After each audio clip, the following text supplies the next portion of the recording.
혼자 있는 시간이 훨씬 많아졌어요. 그렇다면 내 정체성을 구성할 타자의 시선이 없으니까 이제 스스로 내 정체성을 고민하지 않으면 안 되겠다. 안녕하세요, 김난도입니다.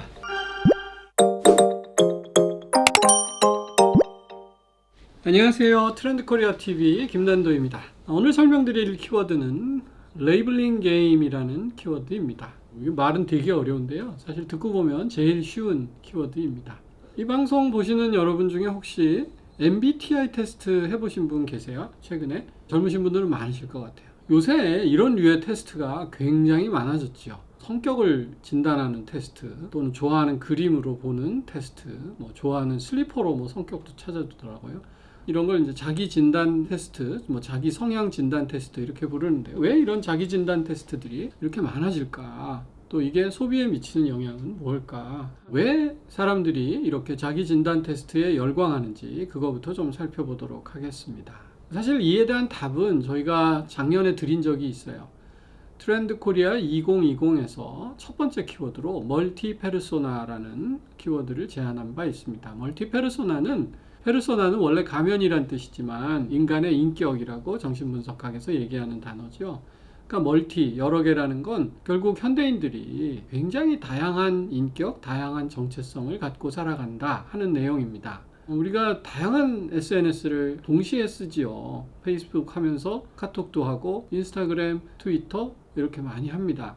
근데 요즘은 보면 각각의 SNS에 접속할 때마다 정체성이 좀 달라요. 트위터 할 때는 굉장히 정치적이었다가, 페이스북 할 때는 아주 학구적이었다가, 인스타그램 할 때는 아주 멋쟁이가 되죠. 미국의 dolly parton 챌린지라고 있었대요. 이 dolly parton이라고 굉장히 유명했던 옛날 여가수가 각 매체마다 완전히 다른 모습을 보여주는 그런 프로젝트가 해서 아주 유명해진 적이 있는데, 이런 것도 멀티페르소나의 한 예라고 하겠습니다. 사실 작년에 저희가 1번 키워드로 멀티페르소나를 제안하고 나서 저 개인적으로 좀 걱정을 했어요. 이게 너무 어렵고 철학적이고 정신분석학적인 이런 키워드라 이게 소비의 사례가 많이 있을까? 우리가 내년도 사례 쓸 때는 전년도 리뷰를 시작해야 되는데 리뷰에 쓸 말이 없으면 어떡하지? 좀 그런 걱정을 했거든요. 네, 아닙니다. 이 키워드 발표되고 몇 달 있다가 연예가에 부캐 열풍이 불었어요. 그 부캐는 부 캐릭터의 준말인데요. 연예인들이 다른 캐릭터로 활동하는 거죠. 그리고 연예인뿐만이 아니라 보통 우리들도 야, 나도 무슨 부캐로 한번 살아볼까? 이런 일들이 아주 많아졌어요. 왜 이렇게 부캐에 열광할까요? 아까 말씀드린 멀티페르소나의 영향입니다. 근데 이렇게 페르소나가 많아지다 보면 어느 순간 내 진짜 페르소나는 뭐지? 나는 누구지? 하는 소위 정체성의 혼돈을 겪게 되죠. 내 본질이 뭘까에 대한 궁금증이 커지고 폰으로 가볍게 할 수 있는 테스트를 통해서 자기를 탐구하게 됐다는 거지요. 두 번째 문제는요, 가치관이 다원화되면서 롤모델이 흔들리는 그런 현상도 말씀드릴 수 있습니다. 제가 어릴 때는 저희 어머니께서 항상 말씀하셨어요. 공부를 열심히 해서 훌륭한 사람이 되라, 이렇게 말씀하셨죠. 그리고 위인전을 많이 사주셨어요. 저희는 어릴 때 위인전 참 많이 읽고 자란 세대입니다. 그래서 어릴 때부터 저희는 롤모델이 확실했죠. 그래서 나는 에디슨 같은 사람이 될 거다. 근데 제가 고등학교 가보니까요, 저희 어머니가 늘 훌륭한 사람이라고 했던 분들은 결국 공부를 열심히 해서 좋은 대학을 가야 되는 거더라고요. 그때는 모든 학생들이 그냥 공부만 열심히 하면 되지 이런 생각을 갖고 공부만 했어요. 근데 요즘은 시대가 조금 바뀌었습니다. 공부 잘 안 돼? 그러면 네가 뭘 잘해? 뭘 하고 싶어? 굉장히 가치가 다원화됐죠. 노래를 잘하면 노래를 잘하는 대로, 춤을 잘 추면 춤을 잘 추는 대로 얼마든지 성공할 수 있는 시대가 되었습니다. 그리고 더 이상 꼰대 같은 사람보다는 멘토 같은 사람이 좋다, 이렇게 말합니다. 멘토는 자기 경험을 일방적으로 주입하는 게 아니고 멘티의 어떤 특성들을 잘 발견해서 그 사람들의 맞는 방향으로 조언해 줄 수 있는 선생님을 멘토라고 보통 부르죠. 그러니까 나 자신이 되게 중요해진 거죠. 요새 부모님들은 네가 좋아하는 게 뭐니? 너 하고 싶은 게 뭐니? 말하면 엄마가 도와주겠다, 이런 표현을 써요. 이 과정에서 가장 고민되는 사람들이 누굴까요? 바로 자녀들, 학생들 본인들입니다. 나는 과연 뭘 잘할까? 나는 뭘 좋아할까? 이게 말은 쉽지만 굉장히 어려운 질문이거든요. 예전에 아프니까 청춘이다 라는 책을 쓴 적이 있습니다. 그 당시에는 참 많은 젊은이들이 저한테 상담을 구하기도 하고 이메일이 정말 많이 왔었어요. 그 이메일의 한 반 정도가 제가 뭘 좋아하는지 뭘 잘하는지 잘 모르겠어요. 뭐 이런 류의 고민을 많이 털어놨었습니다.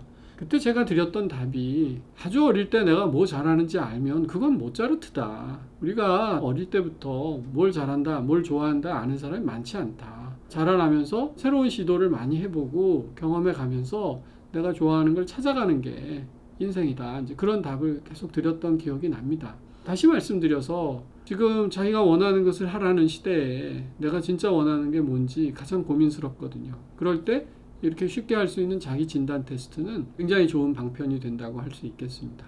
세 번째는 코로나의 영향도 좀 있습니다. 거울 자한 이론이라고 있는데요. 뭐 꼭 이렇게 락항의 이론을 동원하지 않더라도 많은 분석학자들이 우리 정체성은 내가 혼자 만드는 게 아니고 타인의 시선에 의해서 만들어진다. 이런 이야기를 하십니다.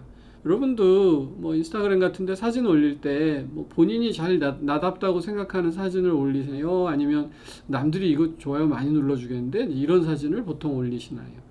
우리 본질은 어느 정도 타자의 시선에 되게 의존을 하게 되거든요. 이건 자연스러운 현상입니다. 근데 이번에 코로나 사태로 거리두기가 강화되고 집에 머물면서 혼자 있는 시간이 훨씬 많아졌어요. 조금 어렵게 말하면 타자의 시선이 부재한 상황인 거죠. 그렇다면 내 정체성을 구성할 타자의 시선이 없으니까 이제 스스로 내 정체성을 고민하지 않으면 안 되겠다. 그래서 이제 테스트를 통해서 자기 정체성을 한번 찾아보는 거죠. 지금까지 세 가지 원인을 말씀드리면서 굉장히 좀 뭔가 이론적이고 어렵게 말씀을 드렸는데 요즘 자아 찾기는 그렇게 어렵게 하지는 않습니다. 여러분들 이제 이런 테스트 받아보시면 맨 마지막에 꼭 뭐가 있죠? 네, 공유하기 버튼이 있습니다. 뭐 카톡이나 페이스북 같은데 공유하는 게 이게 혼자 알고 끝나는 게 아니고요. 자기 친구들하고 공유를 해요. 요새는 선보러 나갈 때도요. MBTI부터 일단 물어보고 시작한다고 그러더라고요. 이게 서로 공유하는 하나의 게임이 됐다 하는 것입니다. 그래서 레이블이라는 건 이제 딱지란 뜻인데 스스로에게 딱지를 붙이려는 게임. 그래서 저희가 레이블링 게임이라고 이름을 붙였습니다. 이런 현상은 지금 산업이나 마케팅에도 영향을 많이 주고 있는 것 같아요. 고객을 여러 기준으로 나누어서 각각의 세그먼트에 해당하는 고객들에게 가장 적합한 제언을 하는 거, 인공지능에서 큐레이션이다 이렇게 표현을 하는데 어떻게 그 고객을 나누었을까요? 예전에는 인구학적인 걸로 나눴습니다. 나이라든지 성별이라든지 사는 지역 또는 소득 이제 이런 것들로 나누었는데 요새는 MBTI 같은 성격 유형을 가지고까지 동원되는 것을 봤어요. 이 열풍이 또 하나 의미하는 것은 고객을 나누는 기준들이 굉장히 세밀화하고 복잡해지고 있구나 하는 것도 깨달을 수 있겠습니다. 이 키워드를 통해서 저희가 말씀드릴 수 있는 것은 현대인의 정체성에 대한 고민은 이토록 깊다 하는 사항입니다.